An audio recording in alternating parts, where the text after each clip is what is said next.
YouTube और satellite के जरिए जुड़े दर्शकों का इस खास गलबात के स्वागत है। साडे नाल ने माहर विश्लेषक और बहुत वड्डा नाम प्रोफैसर दविंद्र शर्मा। शर्मा साहब तुसीं कह रहे सी कि ठंड हो गई है, पर मैनूं लगता है भी जिहड़े भी ठंड जिन्होंने लग रही होगी तुहाडीआं गल्लां सुन के त्योणियां जरूर आ जाणगियां, गर्मियां जरूर आ जाणगियां। अंदोलन ने की पाया की गवाया, बहुत गलबात होगी। पंजाब ने, पंजाब की किरसानी ने, पंजाब के किसान ने ਹੁਣ तक ਦੇ 7 ਤੋਂ 8 ਦਹਾਕਿਆਂ ਦੇ ਸਫ਼ਰ ਦੇ ਵਿੱਚ ਕੀ ਪਾਇਆ ਤੇ ਕੀ ਗਵਾਇਆ? पहली गल तो यह कि जो असीं कहा कि अंदोलन ने बहुत पाया, कोई शक नहीं है कि आइकॉनिक फार्मर्स प्रोटेस्ट सीगा और दुनिया वास्ते एक ऐसा मैसेज छड़ के गया है कि मेरा मानना है कि आने वाली पीढ़ियां इस मूवमेंट को याद रखणगियां। याद इस करके मैं कह रहा रखणगियां क्योंकि जो इशू किसानां ने उठाया है और उस इशू ਨੂੰ ਜਿਹੜੇ पढ़े लिखे ਸੀਗੇ ਉਹ ਇੰਨੇ ਦਸ਼ਕਾਂ ਤੋਂ ਜਾਂ ਇੰਨੇ ਸਾਲਾਂ ਤੋਂ ਐਕਚੁਅਲੀ ਫੇਲ ਕਰ ਗਏ ਸੀਗੇ, ਉਹ ਨਹੀਂ ਗੱਲ ਕਰ ਪਾਏ ਜੋ ਕਿਸਾਨ ਕਰ ਗਏ। ਕਿਉਂਕਿ ਕਿਸਾਨਾਂ ਦੀ ਜਿਹੜੀ ਬਦਹਾਲੀ ਹੋਈ ਹੈ, ਕਿਸਾਨਾਂ ਦੀ ਜਿਹੜੀ ਅਣਦੇਖੀ ਹੋਈ ਹੈ, ਕਿਸਾਨਾਂ ਦੇ ਨਾਲ ਤੁਸੀਂ ਇਹ ਦੇਖੋ ਨਾ ਜਿਹੜਾ ਉਹਨਾਂ ਦਾ ਗੁੱਸਾ ਸੀਗਾ ਜਾਂ ਰੋਸ਼ ਸੀਗਾ ਜਿਹੜਾ ਕਿ ਹਰ ਦੂਜੇ ਦਿਨ ਜਾਂ ਦੂਜੇ ਮਹੀਨੇ ਕਿ ਉਹ ਦੇਸ਼ ਦੇ ਅਲੱਗ-ਅਲੱਗ ਕੋਨੇ ਵਿੱਚ ਪ੍ਰੋਟੈਸਟ ਹੁੰਦੇ ਸੀਗੇ, ਪਰ ਕਿਸੇ ਨੇ ਸਮਝਣ ਦੀ ਕੋਸ਼ਿਸ਼ ਨਹੀਂ ਕਰਦੀ ਕਿ ਉਹ ਕਿਸਾਨ ਜਿਹੜਾ ਦੇਸ਼ ਦਾ ਪੇਟ ਭਰਦਾ ਹੈ वो अपने आप अगर खाली पेट सौंदा रात को और उस आवाज़ को बहुत दिनों तो बिल्डअप कर रहे थे, लेकिन साढ़े जिन्हें पढ़े लिखे है ना, एंड आई मस्ट एक्सैप्ट कि साड़ी सब की गलती है, मैं भी शामिल है वो कि असी लोगों ने कभी समझा ही नहीं कि वो भी किसान इंसान हैगा। और अल्टीमेटली किसान को जरा प्रोटेस्ट करना पाया, उन्हें दुनिया को एक चीज़ गल दिखाती कि जो मैं मंग रहा हैगा तुसी मेरी अनदेखी की हैगी है। और उन्होंने कहना है कि actually what farmer is fighting for is you know America के किसान कहते सीगे इनकम पैरिटी। तो उन्होंने एक होर गल दसा कि ये मूवमेंट इंडिया च होया, लेकिन अमेरिका में एक मूवमेंट होया सीगा 1979 में, तकरीबन 40 साल हो गए है। उत्थे भी हज़ारों ट्रैक्टर वाशिंगटन DC में आए सीगे, 2-3 महीने उत्थे रहे सीगे। उन्होंने की कोशिश कर रहे थे लोगों को दसन वास्ते कि सानू इनकम पैरिटी चाहिए हैगी। ये अमरीका की टर्मिनोलॉजी इनकम पैरिटी नो हिंदुस्तान की अगर उसी देखिए परिपेक्ष में उसका मतलब सानू गारंटीड इनकम चाहिए हैगी है। जिहड़ा किसान MSP मंग रहा है ना, वो गारंटी चाहिए हैगी उन्होंने। तो पहले भी दुनिया में भी किसान ये मंग रहे थे। हिंदुस्तान के किसान ने उस मूवमेंट को अज एक तरह का बिल्डअप इस लैवल पर करता है कि मेरा यह मानना है कि अगर हुण जिहड़ा दूसरा कदम आएगा, सरकार कह रही है कि असीं MSP कमेटी बना रहे हैं, वो जे MSP हिंदुस्तान अगर MSP किसानों को दे दिंदा है, लीगल सैंक्टिटी MSP को दे दिंदा है, मेरा सोचना यह है सर कि दुनिया के सारे मुल्कों को अपने किसानों को MSP देनी पएगी। ये बहुत बड़ा कदम है, बहुत बड़ी अचीवमेंट है साडे किसानों की। सो तो तुहाडा कहना सीगा कि भी की खोया की पाया, एक तो ये गल हो गई। दूसरा तुसीं कह रहे थे कि भी इन्ने दशकों विचों जद तो हरित क्रांति शुरू हुई है, बड़ा साफ है जी कि Punjab is the food bowl of the country. सारे देश को जिन्हें खिलाया हैगा, सारे देश की जी भुख मिटाई हैगी, वो पंजाब का रोल तो सब नूं याद रहेगा। लेकिन अज पंजाब खुद संकट च है। अज मन लगता कि सानू सब नो अज किसानों के नाल खड़ा होना पएगा, देखना पएगा कि उसका सलूशन की हो सकता है। लेकिन सब तो पहला सलूशन यह है कि किसान भी साडे तुहाडे वर्गे एक लिविंग इनकम चाहिए है, उन्होंने भी लिविंग इनकम चाहिए है, उहदे भी बच्चे हैगे आ, उहदे भी परिवार पालने हैं। इसे करके सवाल पूछा सीगा भी ਹੁਣ तक ना सरकारां जिन्नियां आईयां ਜਾਂ पोलीटिकल पार्टीज़ ने गल करदियां ਅਸੀਂ किसान ਨੂੰ पर महीना इन्ना ਦਿੰਦੇ ਆ, ਅਸੀਂ ਉਹਨਾਂ ਨੂੰ ਇਹ ਕੁਝ ਦੇਤਾ। ਉਹ ਸਭ ਕੁਝ ਦੇਣ ਤੋਂ ਬਾਅਦ, ਉਹ ਸਾਰੀ ਗ੍ਰੀਨ ਰੈਵੋਲੂਸ਼ਨ ਲਿਆਉਣ ਤੋਂ ਬਾਅਦ, ਦੁੱਧ ਦੀ ਕ੍ਰਾਂਤੀ ਲਿਆਉਣ ਤੋਂ ਬਾਅਦ ਅਸੀਂ ਪਾਇਆ ਕਿ ਮੇਰੇ ਖਿਆਲ ਦੇ ਨਾਲ ਅਸੀਂ ਜ਼ਹਿਰਾਂ ਪਾਈਆਂ, ਇਸ ਤੋਂ ਅੱਗੇ ਅਸੀਂ ਕੁਝ ਨਹੀਂ ਪਾਇਆ। ਅੱਜ ਉਹ ਮੈਂ ਫਿਗਰਸ ਜਿਹੜੀਆਂ ਨੇ, ਉਹ ਫੈਕਟਸ ਨੇ, ਉਹ ਤੁਹਾਡੀ ਜ਼ੁਬਾਨੀ ਇਸ ਮੰਚ ਦੇ ਜ਼ਰੀਏ ਲੋਕਾਂ ਤੱਕ ਲੈ ਕੇ ਜਾਣੇ ਚਾਹੁੰਦੇ ਆ ਵੀ ਅੱਜ ਸਾਡਾ ਜਿਹੜਾ ਖੇਤੀਬਾੜੀ ਸੈਕਟਰ ਹੈ ਉਹ ਕਿਸ ਹਾਸ਼ੀਏ ਤੇ ਖੜਾ ਹੈ। ਜਿਹੜਾ ਤੁਸੀਂ ਪਹਿਲੇ ਇੱਕ ਬੋਲਿਆ ਨਾ ਕਿਸ ਹਾਸ਼ੀਏ ਤੇ ਖੜਾ ਹੈ, ਮੈਂ ਹਾਸ਼ੀਏ ਦੇ ਪਹਿਲੇ 2-3 ਉਦਾਹਰਨ ਦੇਣਾ ਚਾਹਾਂਗਾ ਤਾਂ ਕਿ ਜਨਤਾ ਨੂੰ, ਆਮ ਜਨਤਾ ਨੂੰ ਸਮਝ ਵੀ ਆਏ ਕਿ ਵੀ ਕਿਸ ਹਾਸ਼ੀਏ ਤੇ ਵਾਕਈ ਉਹ ਖੜਾ ਹੈਗਾ। ਇੱਕ ਸਰਕਾਰ ਦਾ ਆਪਣਾ ਇੱਕ ਡਾਕੂਮੈਂਟ ਹੈ, ਹਰ ਬਜਟ ਦੇ ਨਾਲ ਪੇਸ਼ ਹੁੰਦਾ ਹੈ, ਉਹਨੂੰ ਅਸੀਂ ਇਕਨੋਮਿਕ ਸਰਵੇ ਕਹਿੰਦੇ ਹਾਂ। ਇਕਨੋਮਿਕ ਸਰਵੇ 2016 ਕਹਿੰਦਾ ਹੈ ਕਿ ਕਿਸਾਨ ਪਰਿਵਾਰ ਦੀ औसतन ਆਏ 17 राज्य ਵਿੱਚ, 17 राज्य मतलब सर कि अद्धा देश हो गया, अद्धे देश ਵਿੱਚ किसान परिवार ਦੀ औसतन आए 20,000 रुपए साल ਦੀ है। 20,000 रुपए साल ਦੀ मतलब होया 1700 रुपए महीने ਚ किसान परिवार गुजारा करता है। मैं तुसी और मैं तो 1700 रुपए च गां भी नहीं पाल सकते, ਤੁਸੀਂ ਇਹ ਸੋਚੋ ਕਿ ਜਿਸ ਪੈਸੇ ਵਿੱਚ, ਜਿਸ ਇਨਕਮ ਵਿੱਚ ਅਸੀਂ ਗਾਂ ਨਹੀਂ ਪਾਲ ਸਕਦੇ, ਉਸ ਇਨਕਮ ਦੇ ਵਿੱਚ ਕਿਸਾਨ ਪਰਿਵਾਰ ਕਿਸ ਤਰ੍ਹਾਂ ਗੁਜ਼ਾਰਾ ਕਰਦਾ ਹੋਏਗਾ, ਇਹ ਆਪਾਂ ਨੂੰ ਸੋਚਣਾ ਹੈ। ਬਿਲਕੁਲ। ਇੱਕ ਤੁਹਾਨੂੰ ਜੋ ਸੀਗਾ ਹਾਸ਼ੀਆ, ਇਹ ਤੁਹਾਡੇ ਸਾਹਮਣੇ ਹੈ ਕਿਸ ਹਾਸ਼ੀਏ ਤੇ ਕਿਸਾਨ ਖੜਾ ਸੀਗਾ। ਦੂਸਰੀ ਗੱਲ ਹੈ ਕਿ ਬਈ ਕਿਸਾਨ ਨੇ ਜੋ ਕਿਹਾ ਸਰਕਾਰਾਂ ਨੇ, ਦਬ ਕੇ ਬਾਤ ਰੱਜ ਕੇ ਖਾ, ਉਹ ਦਬ ਕੇ ਬੰਦਾ ਗਿਆ, ਦਬ ਕੇ ਬੰਦਾ ਗਿਆ, ਉਹਦੀ ਗਲਤੀ ਕੋਈ ਨਹੀਂ ਹੈ। ਆਪਾਂ ਉਹਨੂੰ ਕਿਹਾ ਦਬ ਕੇ ਬਾ। ਹੁਣ ਦੇਖੋ ਨਾ, ਇਸ ਸਾਲ 308 ਮਿਲੀਅਨ ਟਨ ਦੀ ਪੈਦਾਵਾਰ ਹੋਈ ਹੈ ਖਾਦਿਆਨ ਦੀ। 325 ਮਿਲੀਅਨ ਟਨ ਦੇ ਆਸ-ਪਾਸ ਕਿਤੇ ਦੁੱਧ ਕਹਿ ਰਿਹਾ, ਫਰੂਟਸ ਔਰ ਵੈਜੀਟੇਬਲਸ ਪੈਦਾ ਹੋਏ ਆ। 204 ਮਿਲੀਅਨ ਟਨ, ਦੁਨੀਆ ਦਾ ਨੰਬਰ 1 ਹੈ ਇੰਡੀਆ, ਅਸੀਂ ਦੁੱਧ ਪੈਦਾ ਕੀਤਾ। ਇਹ ਕਿਹਨਾਂ ਨੇ ਪੈਦਾ ਕੀਤਾ? ਕਿਸਾਨਾਂ ਨੇ ਕੀਤਾ ਨਾ। ਜਿਹੜੇ ਖਾਲੀ ਪੇਟ ਸੋ ਰਹੇ ਹੈਗੇ ਉਹਨਾਂ ਨੇ ਪੈਦਾ ਕੀਤਾ। ਉਸ ਪੈਦਾ ਕਰਨ ਵਿੱਚ ਉਹਨਾਂ ਨੂੰ ਕਿਹਾ ਗਿਆ ਕਿ ਤੁਸੀਂ ਕੈਮੀਕਲਸ ਪਾਓ, ਤੁਸੀਂ ਫਰਟੀਲਾਈਜ਼ਰ ਪਾਓ, ਪੈਸਟੀਸਾਈਡ ਪਾਓ, ਮੈਕਨਾਈਜੇਸ਼ਨ ਕਰੋ, ਇਹ ਸਭ ਕੁਝ ਕਿਹਾ ਗਿਆ। ਅੱਜ ਪੰਜਾਬ ਦੀ ਜ਼ਮੀਨ ਦਾ ਇਹ ਹਾਲਾਤ ਹੈਗਾ ਕਿ ਬਈ ਆਰਗੈਨਿਕ ਮੈਟਰ ਤਾਂ ਖਤਮ ਹੀ ਹੋ ਗਿਆ ਹੈਗਾ। ਜ਼ਮੀਨ ਦੀ ਹੈਲਥ ਅਸੀਂ ਜਾਣਦੇ ਹਾਂ ਤਬਾਹ ਹੋ ਚੁੱਕੀ ਹੈ। ਪਾਣੀ ਦਾ ਜਿਹੜਾ ਲੈਵਲ ਹੈਗਾ ਬਹੁਤ ਥੱਲੇ ਜਾ ਚੁੱਕਾ ਹੈ। ਐਨਵਾਇਰਮੈਂਟਲ ਕੰਟੈਮੀਨੇਸ਼ਨ ਨਾਲ ਕੈਂਸਰ ਦੀ ਗੱਲਾਂ ਹੁੰਦੀਆਂ ਜਾਂ ਬਾਕੀ ਬਿਮਾਰੀਆਂ ਜਿਹੜੀ ਹੋ ਰਹੀ ਹੈਗੀਆਂ। ਮਤਲਬ ਕਹਿਣ ਦਾ ਕਿ ਪੰਜਾਬ ਇੱਕ ਤਰ੍ਹਾਂ ਦਾ ਸਾਡੇ ਸਾਹਮਣੇ ਅੱਜ ਇੱਕ ਤਰ੍ਹਾਂ ਲੈਬੋਰਟਰੀ ਬਣ ਚੁੱਕੀ ਹੈ ਕਿ ਬਈ ਉਹ ਜਿਹੜਾ ਖੇਤੀ ਦਾ ਜਿਹੜਾ ਦੋਹਨ ਹੋਇਆ ਹੈ ਜਾਂ ਖੇਤੀ ਦਾ ਨੁਕਸਾਨ ਜਿਹੜਾ ਹੋਇਆ ਹੈਗਾ, ਉਹ ਤੁਸੀਂ ਦੇਖਣਾ ਤਾਂ ਪੰਜਾਬ ਵਿੱਚ ਆ ਜਾਓ। ਲੇਕਿਨ ਪੰਜਾਬ ਵਿੱਚ ਸਿਰਫ ਇਹ ਨਹੀਂ ਕਿ ਉਹ ਜ਼ਮੀਨ ਦਾ, ਪਰਿਆਵਰਣ ਦਾ ਨੁਕਸਾਨ ਹੋਇਆ, ਤੁਸੀਂ ਇੱਕ ਹੋਰ ਨੁਕਸਾਨ ਦੇਖੋ। ਪੰਜਾਬ ਨੂੰ ਕਈ ਇਕੋਨਮਿਸਟ ਕਹਿੰਦੇ ਆ ਦੇਸ਼ ਦੇ ਕਿ ਪੰਜਾਬ ਦਾ ਕਿਸਾਨ ਕੀ ਕਰਦਾ ਹੈ? ਉਹ ਕਣਕ ਲਗਾਉਂਦਾ ਹੈ, ਮੰਡੀ ਸੁੱਟ ਆਉਂਦਾ ਹੈ। ਝੋਨਾ ਲਗਾਉਂਦਾ ਹੈ, ਮੰਡੀ ਸੁੱਟ ਆਉਂਦਾ ਹੈ। ਉਹ ਕਹਿੰਦੇ ਜੀ ਕਿ ਲੇਜ਼ੀ ਫਾਰਮਰ ਹੈਗਾ। ਮੈਂ ਉਹਦਾ ਜਵਾਬ ਦਿੱਤਾ ਸੀਗਾ, ਮੈਂ ਕਿਹਾ ਜੇ ਪੰਜਾਬ ਦਾ ਕਿਸਾਨ ਨੂੰ ਦੇਖੋ 11 ਟਨ ਪ੍ਰਤੀ ਹੈਕਟੇਅਰ ਪੈਦਾ ਕਰਦਾ ਸਾਲ 'ਚ। ਦੁਨੀਆ ਦੇ ਅਗਰ ਤੁਸੀਂ ਦੇਖ ਲਓ ਨਾ ਸਭ ਮੁਲਕਾਂ ਨੂੰ, ਉਹਨਾਂ ਵਿੱਚ ਟੌਪ ਕਰਦਾ ਪੰਜਾਬ। ਮਤਲਬ ਉੱਪਰਲੇ ਜਿਹੜੇ 1-2 ਦੇਸ਼ ਹੈਗੇ ਉਹਨਾਂ ਵਿੱਚ ਪੰਜਾਬ ਆਉਂਦਾ ਹੈ। लेकिन दुर्भाग्य देखो कि ਉਹਦੇ ਬਾਵਜੂਦ भी Punjab has become a hot bed of farmer suicides. ਇੰਨੀ ਆਤਮ ਹੱਤਿਆ ਪੰਜਾਬ 'ਚ ਹੋ ਰਹੀਆਂ। 3 ਯੂਨੀਵਰਸਿਟੀਆਂ ਨੇ, ਆਪਣੀ ਪਬਲਿਕ ਸੈਕਟਰ ਯੂਨੀਵਰਸਿਟੀਆਂ ਨੇ ਸਟੱਡੀ ਕੀਤੀ ਸੀ ਨਾ 2000 ਔਰ 2015 ਦੇ ਵਿੱਚ 16,600 ਕਿਸਾਨਾਂ ਨੇ, ਪੰਜਾਬ ਕਿਸਾਨ ਔਰ ਕਿਸਾਨ ਮਜ਼ਦੂਰਾਂ ਨੇ ਆਤਮ ਹੱਤਿਆ ਕੀਤੀ। ਸੋ ਦੋਨੋਂ ਪੈਰਾਡੌਕਸ ਸਾਡੇ ਸਾਹਮਣੇ ਹੈਗੇ ਆ। ਇਹਦਾ ਮਤਲਬ ਸਾਫ਼ ਹੈ ਕਿ ਹੁਣ ਖੇਤੀ ਦਾ ਸੰਕਟ ਵਿੱਚੋਂ ਕਿਸਾਨਾਂ ਨੂੰ ਕੱਢਣਾ ਸਭ ਤੋਂ ਬੜਾ ਚੈਲੰਜ ਰਹੇਗਾ। ਔਰ ਅਗਰ ਉਸ ਚੈਲੰਜ ਨੂੰ ਅਸੀਂ ਸਵੀਕਾਰ ਕਰਦੇ ਹਾਂ, ਇਹ ਨਹੀਂ ਕਿ ਹੋ ਨਹੀਂ ਸਕਦਾ, ਸੋ ਉਸ ਤਰਫ ਜਾਣ ਦਾ ਕੋਸ਼ਿਸ਼ ਕਰੀਏ।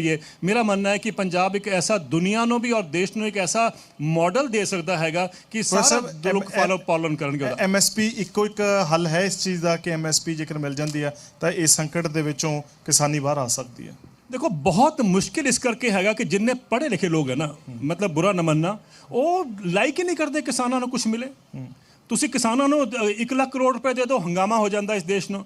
ਤੁਸੀਂ ਇੰਪਲੋਈਜ਼ ਨੂੰ ਤੁਸੀਂ 5 ਲੱਖ ਕਰੋੜ ਰੁਪਏ ਦੇ ਦਿਓ ਸਾਲ ਦਾ। ਐਡੀਸ਼ਨਲ ਜਿਹੜਾ 7ਵਾਂ ਵੇਤਨ ਆਯੋਗ ਆਇਆ ਸੀਗਾ, ਉਹਦਾ 5 ਲੱਖ ਕਰੋੜ ਰੁਪਏ ਖਰਚਾ ਹੋਇਆ ਸਾਲ ਦਾ। ਇਹ ਕ੍ਰੈਡਿਟ ਸੂਸ ਕਹਿੰਦਾ ਹੈਗਾ ਜਦ ਸਾਰੇ ਦੇਸ਼ ਵਿੱਚ ਇੰਪਲੀਮੈਂਟ ਹੋ ਜਾਏਗਾ ਤਾਂ 5 ਲੱਖ ਕਰੋੜ ਰੁਪਏ ਦਾ ਖਰਚਾ ਆਏਗਾ। ਕਦੀ ਕਿਸੇ ਨੇ ਬੋਲਿਆ ਕਿ ਸਾਹਿਬ ਇਹ ਵਿੱਤੀ ਘਾਟਾ ਹੋ ਜਾਏਗਾ? ਕਦੀ ਕਿਸੇ ਨੇ ਬੋਲਿਆ ਪੈਸਾ ਕਿੱਥੋਂ ਆਏਗਾ? ਅੱਜ ਕਿਸਾਨ ਨੂੰ MSP ਦੇਣਾ ਹੋਏਗਾ ਤਾਂ ਸਭ ਦੇ ਹੱਥ ਖੜੇ ਆ, ਹਾਏ ਹਾਏ ਹਾਏ ਕੀ ਹੋਏਗਾ, ਸਾਡੀ ਇਕਨੋਮੀ ਦਾ ਦਿਵਾਲੀਆ ਨਿਕਲ ਜਾਏਗਾ, ਸਭ ਕਹਿ ਰਹੇ ਹੈਗੇ। ਉੱਥੇ ਵੀ ਇਹੀ ਗੱਲਾਂ ਆ ਰਹੀਆਂ ਕਿ ਜ਼ਿਆਦਾ ਤੋਂ ਜ਼ਿਆਦਾ 5 ਲੱਖ ਕਰੋੜ ਰੁਪਏ ਦੇਣਾ ਪਏਗਾ ਸਾਲ ਦਾ। 5 ਲੱਖ ਕਰੋੜ ਰੁਪਏ 50% ਪੋਪੂਲੇਸ਼ਨ ਯਾਨੀ 60 ਕਰੋੜ ਲੋਕਾਂ ਨੂੰ ਅਗਰ 5 ਲੱਖ ਕਰੋੜ ਜਾਂਦਾ ਹੈ, we should all be happy, ਕਿਉਂਕਿ ਉਹੀ ਪੈਸਾ ਮਾਰਕੀਟ ਵਿੱਚ ਆਏਗਾ। ਮਾਰਕੀਟ ਵਿੱਚ ਆਏਗਾ ਤਾਂ ਡਿਮਾਂਡ ਕ੍ਰੀਏਟ ਹੋਏਗੀ, ਡਿਮਾਂਡ ਕ੍ਰੀਏਟ ਹੋਏਗੀ ਤਾਂ ਸਾਡੀ ਇਕਨੋਮੀ ਦੌੜੇਗੀ। ਤੇ ਇਹ ਕਿਉਂ ਨਹੀਂ ਸਾਨੂੰ ਸਮਝ ਆਉਂਦਾ? ਅਸੀਂ ਕਿਉਂ ਚਾਹੁੰਦੇ ਕਿ ਉਹ ਤਬਕਾ ਗਰੀਬ ਦਾ ਗਰੀਬ ਰਹੇ? ਇਹ ਸਾਨੂੰ ਸਮਝਣਾ ਹੈਗਾ। ਅਸੀਂ ਚਾਹੁੰਦੇ ਹੈਗੇ, ਸਾਡੀ ਮੈਂਟੈਲਿਟੀ ਐਸੀ ਬਣ ਚੁੱਕੀ ਹੈ। ਕੁਝ ਐਕਸੈਪਸ਼ਨ ਹੋ ਸਕਦੇ ਆ, ਪਰ ਜਨਰਲੀ ਅਸੀਂ ਸੋਚਦੇ ਹਾਂ ਨਹੀਂ ਕਿਸਾਨ ਨੂੰ ਬਹੁਤ ਸਬਸਿਡੀਆਂ ਮਿਲਦੀਆਂ ਹੈਗਾ, ਕਿਸਾਨ ਨੂੰ ਤਾਂ ਤੁਸੀਂ ਛੱਡ ਦਿਓ, ਉਹ ਸਪਲਾਈ ਡਿਮਾਂਡ ਤੇ ਕੰਮ ਕਰੇਗਾ। ਸਪਲਾਈ ਡਿਮਾਂਡ ਤੇ ਤਾਂ ਸਰ ਦੁਨੀਆ 'ਚ ਕਿਤੇ ਕਿਸਾਨ ਨੂੰ ਇਨਕਮ ਨਹੀਂ ਮਿਲ ਪਾਈ ਤਾਂ ਹਿੰਦੁਸਤਾਨ 'ਚ ਕਿੱਥੋਂ ਮਿਲ ਜਾਏਗੀ? ਬਿਜ਼ਨਸਮੈਨ ਬੰਦਾ ਹੈ, ਨੌਕਰੀ ਪੇਸ਼ੇ ਵਾਲਾ ਬੰਦਾ ਹੈ, ਉਹਨੇ ਇੱਕ ਆਪਣੀ ਕਮਾਈ ਇੱਕ ਆਪਣੇ ਲੋਕਰ ਦੇ ਵਿੱਚ ਸਾਂਭ ਕੇ ਰੱਖੀ ਹੈ। ਕਿਸਾਨ ਹੈ ਜਿਹਦੀ ਸਾਰੀ ਪੂੰਜੀ ਖੁੱਲੇ ਅਸਮਾਨ ਹੇਠ ਪਈ ਹੈ, ਦੁਨੀਆ ਨੂੰ ਦੇਖ ਰਹੀ ਹੈ। ਉਹਦੇ ਉੱਤੇ ਬਹੁਤ ਵੱਡੀਆਂ ਨਿਗਾਹਾਂ ਵੀ ਹੁੰਦੀਆਂ ਨੇ ਕਿ ਕਿਵੇਂ ਨਾ ਕਿਵੇਂ ਇਸ ਤਰੀਕੇ ਨੂੰ ਕੈਪਚਰ ਜਿਹੜਾ ਹੈ ਇਸ ਨੂੰ ਸਾਰੇ ਨੂੰ ਕਰ ਲਿਆ ਜਾਵੇ। ਉਸ ਦੇ ਉੱਤੇ ਕੋਈ ਆਫਤ ਆ ਜਾਏ, ਕੋਈ ਕੁਝ ਆਵੇ, ਜਿਵੇਂ ਤੁਸੀਂ ਪਹਿਲਾਂ ਜ਼ਿਕਰ ਕੀਤਾ ਸੀ ਲੇਜ਼ੀ ਫਾਰਮਰ ਕਿਹਾ ਜਾਂਦਾ ਪੰਜਾਬ ਦੇ ਨੂੰ। ਮੈਂ ਇਹ ਪੁੱਛਣਾ ਚਾਹੁੰਦਾ ਕਿ ਉਹ ਤਾਂ ਇੱਕ ਪਰਸੈਪਸ਼ਨ ਦੇਣ ਦੀ ਕੋਸ਼ਿਸ਼ ਕੀਤੀ ਜਾ ਰਹੀ ਹੈ। ਇੱਕ ਰੌਲਾ ਪਾਇਆ ਜਾਂਦਾ ਵਾਰ-ਵਾਰ ਫਸਲੀ ਵਿਭਿੰਨਤਾ, ਕ੍ਰੌਪ ਡਾਈਵਰਸੀਫਿਕੇਸ਼ਨ। ਪੰਜਾਬ ਦੀ ਜਿਹੜੀ ਇਸ ਵੇਲੇ ਜੋਗ੍ਰਾਫੀਕਲ ਕੰਡੀਸ਼ਨ ਹੈ ਉਸ ਦੇ ਆਧਾਰ ਦੇ ਉੱਤੇ ਕਿੰਨੀ ਕੁ ਗੱਲ ਹਕੀਕਤ ਦੇ ਵਿੱਚ ਇਹ ਪੋਸੀਬਲ ਹੈ ਕਿ ਕ੍ਰੌਪ ਡਾਈਵਰਸੀਫਿਕੇਸ਼ਨ ਹੋ ਸਕਦੀ ਹੈ? ਪਹਿਲੀ ਗੱਲ ਤਾਂ ਤੁਸੀਂ ਜਿਹੜੀ ਆਪਾਂ ਗੱਲ ਪਹਿਲੇ ਵੀ ਕਰ ਰਹੇ, ਤੁਸੀਂ ਵੀ ਜ਼ਿਕਰ ਕੀਤਾ ਹੈਗਾ ਕਿ ਲੇਜ਼ੀ ਫਾਰਮਰ ਕਿਹਾ ਜਾਂਦਾ ਹੈ। ਉਸ ਸਮੇਂ ਜਿਹੜਾ ਮੇਰਾ ਜਵਾਬ ਸੀਗਾ, ਮੈਂ ਕਹਿੰਦਾ ਸੀਗਾ ਕਿ ਕਿਸਾਨ ਨੂੰ ਲੇਜ਼ੀ ਕਹਿਣਾ, ਮੈਂ ਤੁਹਾਨੂੰ ਪਹਿਲੇ ਕਾਰਨ ਦੱਸੇ ਹੈਗੇ ਕਿ ਗਲਤ ਹੋਏਗਾ ਕਿਉਂਕਿ ਉਹਨਾਂ ਦੀ ਪ੍ਰੋਡਕਟਿਵਿਟੀ ਦੁਨੀਆ ਵਿੱਚ ਟੌਪ ਕਰਦੀ ਹੈ। ਪਰ ਮੇਰਾ ਕਹਿਣਾ ਸੀਗਾ ਕਿ ਸਭ ਤੋਂ ਜ਼ਿਆਦਾ ਲੇਜ਼ੀ ਉਹ ਤਾਂ ਲੇਜ਼ੀ ਇਕੋਨੋਮਿਸਟ ਹੈ। ਉਹ ਦੇਖੋ ਨਾ, ਅਮਰੀਕਾ ਤੋਂ ਕੱਟ ਐਂਡ ਪੇਸਟ ਕੀਤਾ, ਹਿੰਦੁਸਤਾਨ ਚਪਕਾਤਾ, ਕਹਤਾ ਜੀ ਇਹ ਮਾਰਕੀਟ ਰਿਫਾਰਮਸ ਹੋਣਗੇ। ਉਹ ਅਮਰੀਕਾ ਤਾਂ ਫੇਲ ਹੋ ਗਏ, ਕੈਨੇਡਾ ਵਿੱਚ ਫੇਲ ਹੋ ਗਏ, यूरोपियन यूनियन 'ਚ ਫੇਲ ਹੋ ਗਏ, ਆਸਟ੍ਰੇਲੀਆ ਵਿੱਚ ਫੇਲ ਹੋ ਗਏ। ਜਿਹੜੇ ਮਾਰਕੀਟ ਰਿਫਾਰਮ ਅਸੀਂ 3 ਲਾਅ ਲੈ ਕੇ ਆ ਰਹੇ ਸੀਗੇ, 3 ਕਾਨੂੰਨ ਲੈ ਕੇ ਆ ਰਹੇ ਸੀਗੇ, ਉਹ ਦੁਨੀਆ ਸਾਰੇ 'ਚ fail ਹੋ ਮਾਜ਼ਰਤ ਗਏ। ਚਾਹੁੰਦਾ, ਮੈਂ ਤੁਹਾਨੂੰ ਦਰਮਿਆਨ ਰੋਕ ਰਿਹਾ। ਉਹ ਮੈਂ ਇਹ ਵੀ ਗੱਲ ਆਪਣੇ ਸਵਾਲ ਦੇ ਵਿੱਚ ਜਵਾਬ ਦਿੱਤਾ ਕਿਉਂਕਿ ਪਰਸੈਪਸ਼ਨ ਦੇਣ ਦਾ ਕੰਮ ਹੈ ਸਾਡੇ ਸ਼ਾਇਦ ਪੋਲੀਟੀਕਲ ਸਿਸਟਮ ਦਾ, ਕਿ ਇਦਾਂ ਦੀ ਪਰਸੈਪਸ਼ਨ ਦੇ ਦਿਓ। ਜਦੋਂ ਇੱਥੋਂ ਕੁਝ ਲੈਣਾ ਸੀ, ਇੱਥੋਂ ਦੀ ਧਰਤੀ ਤੇ ਇੱਥੋਂ ਦੇ ਲੋਕਾਂ ਤੋਂ, ਉਦੋਂ ਇਹਨਾਂ ਨੂੰ ਅਗਰੈਸਿਵ ਕੌਮ ਕਹਿ ਕੇ ਇਹਨਾਂ ਤੋਂ ਸਾਰਾ ਕੁਝ ਲੈ ਵੀ ਲਿਆ ਸੀ। ਜੋ ਤੁਸੀਂ ਕਹਿ ਰਹੇ ਹੋ ਬਿਲਕੁਲ ਠੀਕ ਹੈ। ਮੈਂ ਥੋੜਾ ਜਿਹਾ ਅਗਰ ਗੱਲ ਖਤਮ ਕਰ ਲਵਾਂ, ਉਹ ਦੇਖੋ ਨਾ, ਅਮਰੀਕਾ ਵਿੱਚ ਅਗਰ ਮਾਰਕੀਟਸ ਬੜੀ ਅੱਛੀ ਹੈਗੀਆਂ, ਜੋ ਲੋਕੀ ਸਮਝਦੇ ਹੈਗੇ, ਸਾਡੇ ਲੋਕਾਂ ਨੂੰ ਬਹੁਤ ਘੱਟ ਪਤਾ ਹੈ ਕਿ ਅਮਰੀਕਾ ਦੇ ਐਗਰੀਕਲਚਰ ਦਾ ਕੀ ਹਾਲ ਹੈ। ਉੱਥੇ ਇਹ ਹਾਲ ਹੈ ਸਰ ਕਿ ਤੁਹਾਨੂੰ ਜਾਣਨਾ ਬਹੁਤ ਜ਼ਰੂਰੀ ਹੈ। ਅਮਰੀਕਾ ਵਿੱਚ 150 ਸਾਲ ਪਹਿਲੇ ਜਿਹੜਾ ਕਣਕ ਦਾ ਭਾਅ ਮਿਲਦਾ ਸੀ ਨਾ, ਉਹ ਤੋਂ ਅੱਜ ਕਣਕ ਦਾ ਭਾਅ 6 ਗੁਣਾ ਘੱਟ ਹੋ ਗਿਆ, ਵੱਧ ਨਹੀਂ ਗਿਆ। ਕੈਨੇਡਾ ਵਿੱਚ ਜਿਹੜਾ 1867 ਵਿੱਚ ਪ੍ਰਾਈਸ ਮਿਲਦਾ ਸੀ ਕਣਕ ਦਾ, ਹਾਂਜੀ, ਉਸ ਟਾਈਮ $30 ਪਰ ਬੁਸ਼ਲ ਹੁੰਦਾ ਸੀਗਾ, ਬੁਸ਼ਲ 27 ਕਿਲੋ ਦਾ ਹੁੰਦਾ ਹੈ, ਉਹ ਅੱਜ ਘਟ ਕੇ $5 ਤੇ ਆ ਗਿਆ ਹੈਗਾ। ਮਤਲਬ 150 ਸਾਲ ਤੱਕ ਉਹਨਾਂ ਦੀ ਕਿਸਾਨਾਂ ਦੀ ਇਨਕਮ ਥੱਲੇ ਆਈ ਹੈ। ਕੀ ਹੋਇਆ ਉਹਦੇ ਕਾਰਨ? ਕਿ ਕਿਸਾਨਾਂ ਨੂੰ ਮਜਬੂਰਨ ਖੇਤੀ ਛੱਡਣੀ ਪਈ, ਖੇਤੀ ਉਹਨਾਂ ਨੇ ਛੱਡੀ। ਹੁਣ ਦੇਖੋ ਇੰਨਾ ਕ੍ਰਾਈਸਿਸ ਅੱਜ ਵੀ ਖੜਾ ਹੈ ਕਿ ਅੱਜ ਤੁਸੀਂ ਅਮਰੀਕਾ ਦੇ ਕਿਸਾਨਾਂ ਦੇ ਉੱਪਰ $425 ਬਿਲੀਅਨ ਦਾ ਕਰਜ਼ਾ ਖੜਾ ਹੈ ਸਰ। ਔਰ ਇਹ ਮਤਲਬ ਉੱਥੇ ਆਤਮ ਹੱਤਿਆ ਦਾ ਦੌਰ ਜਿਹੜਾ ਹੈਗਾ, ਉਹ ਤੁਹਾਨੂੰ ਉਹ ਵੀ ਦੱਸ ਦਈਏ ਕਿ ਅਮਰੀਕਾ ਵਿੱਚ ਪਿੰਡਾਂ ਵਿੱਚ ਜਿਹੜੀ ਆਤਮ ਹੱਤਿਆ ਹੋ ਰਹੀ ਹੈ, ਉਹ 45% ਜ਼ਿਆਦਾ ਹੈਗੀ ਜਿਹੜੀ ਸ਼ਹਿਰਾਂ ਤੋਂ ਹੋ ਰਹੀ ਹੈ। ਹੁਣ ਦੇਖੋ ਇਹ ਕ੍ਰਾਈਸਿਸ ਅਮਰੀਕਾ ਦਾ ਹੈਗਾ। ਇਸੇ ਤਰੀਕੇ ਨਾਲ ਹੋਰ ਵੀ ਆਪਾਂ ਕ੍ਰਾਈਸਿਸ ਦੇਖ ਲਈਏ ਬਾਕੀ ਅਮੀਰ ਦੇਸ਼ਾਂ ਦਾ। ਤਾਂ ਕਹਿਣ ਦਾ ਮਤਲਬ ਹੈ ਇਹੀ ਮਾਰਕੀਟ ਰਿਫਾਰਮਸ ਜਿਹੜਾ ਸਾਡੇ ਲੇਜ਼ੀ ਇਕਨੋਮਿਸਟ ਸਾਨੂੰ ਕਹਿ ਰਹੇ ਸੀਗੇ ਬੜੇ ਅੱਛੇ ਹੋਣਗੇ ਹਿੰਦੁਸਤਾਨ ਵਾਸਤੇ, ਉਹ ਉੱਥੇ ਤਾਂ ਫੇਲ ਹੋ ਗਏ ਸੀਗੇ। ਮੇਰਾ ਸਿਰਫ ਇਹ ਕਹਿਣਾ ਹੈਗਾ ਕਿ ਬਈ ਕਿਉਂ ਨਹੀਂ ਅਸੀਂ ਆਪਣੀ ਉਸ ਸੋਚ ਨੂੰ ਲੈ ਕੇ ਚੱਲੀਏ ਜਾਂ ਉਸ ਸੱਚਾਈ ਨੂੰ ਦੇਖੀਏ ਕਿ ਸਾਡੇ ਕਿਸਾਨ ਨੂੰ ਅਸੀਂ ਉਸ ਸੰਕਟ ਤੋਂ ਕਿਸ ਤਰ੍ਹਾਂ ਬਾਹਰ ਨਿਕਾਲ ਸਕੀਏ। ਤੁਹਾਡਾ ਜਿਹੜਾ ਦੂਸਰਾ ਸਵਾਲ ਸੀਗਾ ਪਰਸੈਪਸ਼ਨ ਦਾ ਸਵਾਲ ਤਾਂ ਹੋ ਗਿਆ, ਲੇਕਿਨ ਦੂਸਰਾ ਕਿ ਬਈ ਕ੍ਰੌਪ ਡਾਇਵਰਸਿਫਿਕੇਸ਼ਨ ਤਰਫ ਜਾਂ ਕਿਸ ਤਰਫ ਜਾਈਏ। ਹੁਣ ਦੇਖੋ ਨਾ, ਜਦ ਆਪਾਂ ਕਿਹਾ ਕਿ ਦਬ ਕੇ ਬਾਤ ਰੱਜ ਕੇ ਖਾ, ਉਹ ਕਰਦਾ ਗਿਆ। ਹੁਣ ਆਪਾਂ ਕਹਿ ਰਹੇ ਹਾਂ ਕਿ ਡਾਇਵਰਸਿਫਿਕੇਸ਼ਨ, ਹੁਣ ਉਹ ਵੀ ਬਲੇਮ ਕਿਸਾਨ ਤੇ ਹੈ ਕਿ ਬਈ ਤੁਸੀਂ ਪਾਣੀ ਦਾ ਦੋਹਨ ਕਰਦਾ, ਸਟਬਲ ਬਰਨਿੰਗ ਹੋ ਰਹੀ ਹੈ, ਇਹ ਸਾਰਾ ਪ੍ਰੋਬਲਮ ਅਸੀਂ ਕਿਸਾਨਾਂ ਦੇ ਸਿਰ ਤੇ ਮੜ ਦਿੰਦੇ ਹੈਗੇ ਆ। ਕਿਸਾਨ ਨੂੰ ਤੁਸੀਂ ਜੋ ਕਿਹਾ ਉਹਨੇ ਕਰਤਾ। ਕਿਸਾਨ ਨੂੰ ਹੁਣ ਕਣਕ ਦਾ ਭਾਅ ਔਰ ਝੋਨੇ ਦਾ ਭਾਅ ਜਿਹੜਾ ਮਿਲਦਾ ਹੈ, ਮਿਨੀਮਮ ਸਪੋਰਟ ਪ੍ਰਾਈਸ, ਉਹਨੂੰ ਗਾਰੰਟਿਡ ਪ੍ਰਾਈਸ ਹੈ। ਉਹਨੂੰ ਪਤਾ ਹੈ ਕਿ ਵੀ ਮੈਨੂੰ ਇਹ ਮਿਲੇਗਾ ਹੀ ਮਿਲੇਗਾ, ਇਸ ਕਰਕੇ ਉਹਦੇ ਵਿੱਚ ਜਾਂਦਾ ਹੈ। ਜੇ ਤੁਸੀਂ ਅੱਜ ਇਹ ਕਰਦੇ ਹੋ ਕਿ ਵੀ ਮੱਕੀ ਦਾ ਅਸੀਂ ਵੀ ਜਿਹੜਾ ਮਿਨੀਮਮ ਸਪੋਰਟ ਪ੍ਰਾਈਸ ਹੈ 1880 ਰੁਪਏ ਜਾਂ 1860 ਜੋ ਵੀ ਸੀਗਾ, ਅਸੀਂ ਉਹ ਤੁਹਾਨੂੰ ਦੇਵਾਂਗੇ, ਤਾਂ ਫਿਰ ਕਿਸਾਨ ਮੱਕੀ ਤੇ ਵੀ ਚਲਾ ਜਾਏਗਾ। ਤੁਹਾਨੂੰ ਯਾਦ ਹੈ ਪਿਛਲੀ ਵਾਰੀ ਕਿੰਨਾ ਮੱਕੀ ਕਿਸਾਨਾਂ ਨੇ ਲਗਾਈ ਹੈਗੀ ਹੈ ਝੋਨੇ ਦੀ ਉਹਦੇ ਆਲਟਰਨੇਟ, ਲੇਕਿਨ ਉਹ ਦੇਖਿਆਗਾ ਆਪਾਂ ਕਿ ਉਹ 800, 900, 1100, 1200 ਰੁਪਏ ਦੇ ਉੱਪਰ ਜ਼ਿਆਦਾ ਦਾਮ ਗਿਆ ਹੀ ਨਹੀਂ ਹੈਗਾ। ਜੇ ਆਪਾਂ ਕਿਸਾਨ ਨੂੰ ਇੱਕ ਆਲਟਰਨੇਟਿਵ ਖੜਾ ਕਰ ਦਈਏ, ਉਸ ਤਰ੍ਹਾਂ ਹੀ ਵਾਇਬਲ ਹੋ ਜਿਸ ਤਰ੍ਹਾਂ ਕਿ ਪੈਡੀ ਔਰ ਵੀਟ ਦਾ ਰੋਟੇਸ਼ਨ ਹੈ। ਮੇਰਾ ਮੰਨਣਾ ਹੈ ਕਿ ਕਿਸਾਨ ਬਹੁਤ ਸਮਝਦਾਰ ਹੈ। ਕਿਸਾਨ ਵੀ ਜਾਣਦਾ ਹੈ ਕਿ ਪੈਡੀ ਲਗਾਉਣ ਦੇ ਨਾਲ ਪਾਣੀ ਦਾ ਕਿੰਨਾ ਦੋਹਨ ਹੋ ਰਿਹਾ ਜਾਂ ਬਾਕੀ এনवायरमेंटल ਕ੍ਰਾਈਸਿਸ ਕੀ ਹੈ, ਉਹ ਸ਼ਿਫਟ ਕਰ ਜਾਏਗਾ। ਤਾਂ ਡਾਇਵਰਸਿਫਿਕੇਸ਼ਨ ਦਾ ਪਹਿਲਾ ਰਸਤਾ ਤਾਂ ਇੱਕੋ ਹੀ ਹੈ ਕਿ ਤੁਸੀਂ ਕਿਸਾਨ ਨੂੰ ਜਿਹੜੀ 23 ਫਸਲਾਂ ਤੇ ਜਿਹੜਾ MSP ਅਨਾਉਂਸ ਹੁੰਦਾ ਹੈ, ਤੁਸੀਂ ਉਨ 23 ਫਸਲਾਂ ਤੇ MSP ਗਾਰੰਟੀ ਕਰ ਦਿਓ ਕਿ ਤੁਹਾਨੂੰ ਇਹ ਮਿਲੇਗਾ। ਤੁਸੀਂ ਦੇਖੋਗੇ ਪੰਜਾਬ ਦਾ ਕਿਸਾਨ ਤਾਂ ਹੱਸ ਕੇ ਜਾ ਕੇ ਆਪਣੀ ਡਾਇਵਰਸਿਫਿਕੇਸ਼ਨ ਦੀ ਤਰਫ ਜਾਏਗਾ। ਤਾਂ ਜਿੱਥੇ ਕਰਨਾ ਚਾਹੀਦਾ ਉੱਥੇ ਅਸੀਂ ਖੜੇ ਨਹੀਂ ਹੁੰਦੇ ਆ। ਫਿਰ ਅਸੀਂ ਰਿਪੋਰਟਾਂ ਤੇ ਰਿਪੋਰਟਾਂ ਆਈ ਜਾਂਦੀਆਂ ਡਾਇਵਰਸਿਫਿਕੇਸ਼ਨ ਦੀਆਂ। ਇੱਕ ਜੌਲ ਸਾਹਿਬ ਦੀ ਕਮੇਟੀ ਰਿਪੋਰਟ ਆਈ, ਦੂਸਰੀ ਜੌਲ ਸਾਹਿਬ ਦੀ ਕਮੇਟੀ ਰਿਪੋਰਟ ਆਈ, ਫਿਰ ਹੋਰ ਵੀ ਰਿਪੋਰਟਾਂ ਆਈਆਂ ਹੈਗੀਆਂ, ਲੇਕਿਨ ਜਿਹੜਾ ਅਸਲੀ ਕਰਨ ਦਾ ਜਿੱਥੇ ਕੰਮ ਹੈਗਾ ਉਹ ਆਪਾਂ ਨਹੀਂ ਕਰ ਪਾਏ। ਸੋ ਆਈ ਥਿੰਕ ਫੋਕਸ ਉੱਥੇ ਹੋਏ, ਡਾਇਵਰਸਿਫਿਕੇਸ਼ਨ ਹੋ ਜਾਏਗੀ।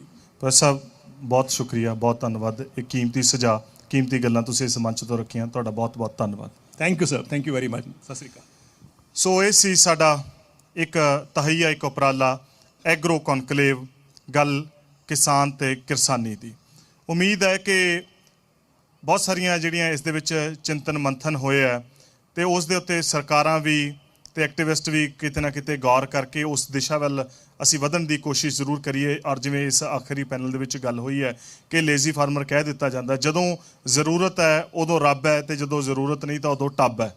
ਸੋ ਅਸੀਂ ਇੱਕ ਗੱਲ ਇਸ ਕੌਨਕਲੇਵ ਦੇ ਵਿੱਚ ਜ਼ਰੂਰ ਕਹਾਂਗੇ ਕਿ ਜਿਹੜਾ ਸਭ ਤੋਂ ਵੱਡਾ ਵੋਟ ਬੈਂਕ ਹੈ ਉਸ ਨੂੰ ਸਿਸਟਮ ਨੇ ਹਮੇਸ਼ਾ ਇਗਨੋਰ ਕੀਤਾ। ਹਾਲਾਂਕਿ ਗੱਲ ਕਹੀ ਗਈ ਹੈ ਸਿਸਟਮ ਦੇ ਵਿੱਚ ਕਿ ਜਿਹੜਾ ਵੋਟ ਬੈਂਕ ਹੈ ਉਹਨੂੰ ਦੇਣ ਦੇ ਲਈ, ਉਹਨੂੰ ਖੁਸ਼ ਕਰਨ ਦੇ ਲਈ ਬਹੁਤ ਕੁਝ ਦਿੱਤਾ ਜਾਂਦਾ ਹੈ। ਸ਼ਾਇਦ ਜੇਕਰ ਇਸ ਵੋਟ ਬੈਂਕ ਨੂੰ ਵੀ ਕੁਝ ਦਿੱਤਾ ਜਾਂਦਾ ਤਾਂ ਅੱਜ ਇਹ ਇਸ ਹਾਸ਼ੀਏ ਤੇ ਨਾ ਖੜਾ ਹੁੰਦਾ ਤੇ ਅੱਜ ਸਾਨੂੰ ਇਹ ਕੌਨਕਲੇਵ ਵੀ ਆਰਗੇਨਾਈਜ਼ ਨਾ ਕਰਨਾ ਪੈਂਦਾ, ਕਿਉਂਕਿ ਜਦੋਂ ਕਿਸਾਨੀ ਦੀਆਂ ਸੰਕਟ ਨੇ, ਮੁਸ਼ਕਲਾਂ ਨੇ, ਚੁਣੌਤੀਆਂ ਨੇ ਤਾਂ ਫਿਰ ਗੱਲ ਕਰਨੀ ਬਣਦੀ ਸੀ। ਤਾਂ ਅਸੀਂ ਇਸ ਇਤਿਹਾਸ ਦੇ ਵਿੱਚ ਇਲੈਕਟ੍ਰੋਨਿਕ ਮੀਡੀਆ ਦੇ ਵਿੱਚ ਇੱਕ ਕੋਸ਼ਿਸ਼ ਕੀਤੀ ਤਾਂ ਜੋ ਕਿ ਕਿਸਾਨ ਤੇ ਕਿਸਾਨੀ ਦੀ ਗੱਲ ਹੋ ਸਕੇ। ਹੋ ਸਕਦਾ ਕਿ ਕੁਝ ਗੱਲਾਂ ਨਾ ਵੀ ਹੋਈਆਂ ਹੋਣ, ਉਹਦੇ ਲਈ ਤੁਹਾਡੇ ਤੋਂ ਖਿਮਾ ਦੇ ਜਾਚਕ ਹੋਵਾਂਗੇ। ਇਸ ਕੌਨਕਲੇਵ ਦੇ ਵਿੱਚ ਇੰਨਾ ਹੀ। ਸਾਡੀ ਸਾਰੀ ਟੀਮ ਵੱਲੋਂ, ਸਾਡੇ ਸੰਪਾਦਕ ਤੇ ਪੂਰੇ ਗਰੁੱਪ ਦੇ ਵੱਲੋਂ ਸਾਨੂੰ ਵੇਖ ਰਹੇ, ਸਾਨੂੰ ਸੁਣ ਰਹੇ ਤੇ ਚੱਲਣ ਵਾਲਿਆਂ ਦਾ ਬਹੁਤ ਬਹੁਤ ਧੰਨਵਾਦ, ਸ਼ੁਕਰੀਆ।